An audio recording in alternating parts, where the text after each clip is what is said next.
Palpak na drainage project at lupang itinambak sa ilalim ng Buluan Bridge itinuturong dahilan ng malawakang pagbaha sa bayan naman ng Buluan. Detalye ng balita mula kay RH19 June Dimakutak. Assalamualaikum Brother June. Alaikum assalam Brother Angel. Maliban sa isyu ng backflow na siyang nakikitang dahilan ng baha sa bayan ng Buluan, natunto na rin ni Buluan Mayor Dato Jong Mangudadatu ang ilan sa mga dahilan ng mabagal na pag-subside ng tubig baha sa 7 barangays. Sa pag-iikot ni na Mayor Jong at Vice Mayor Kuya King Mangudadatu, kapansin-pansin itong waterway o drainage sa bahagi ng Paglas Compound Buluan na nakasubmerge sa tubig baha.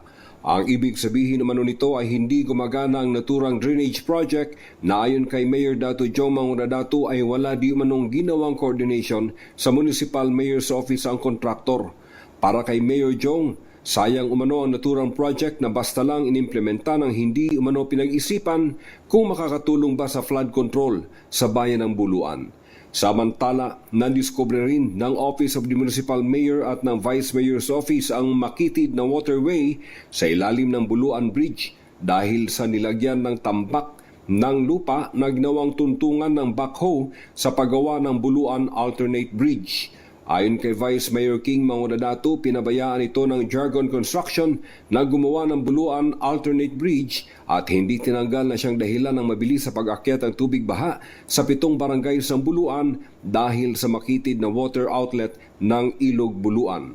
At upang maibsan ang malawakang problema ng baha, mismong kumilos na ang LGU Buluan at tinanggal ang lupang itinambak ng Jargon Construction sa bahagi ng naturang ilog. Mula sa Central Mindanao, RH19, June Dimakutak, DZRH, una sa Pilipinas, una sa Pilipino.